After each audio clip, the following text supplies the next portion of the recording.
OK，嗱，停車場出嚟咧，就首先會見到個 lobby 嘅。咁你咧就直接出去係啦。點樣喺泊完車之後點樣由停車場跟住出嚟？咁咧你就向住嗰邊行，向住右邊行係啦。咁咧你直去啦。咁呢個捷徑嚟嘅，咁就直接可以去到高飛僱傭鋪頭啦。咁直行啦，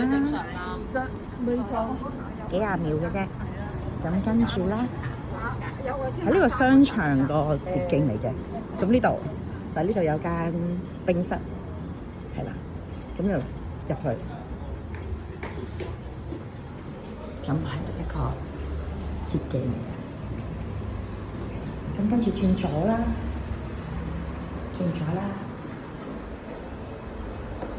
咁咧就去咗個商場裏邊啦。咁跟住咧，你就會見到嗱個鋪頭啦。呢個就係高飛。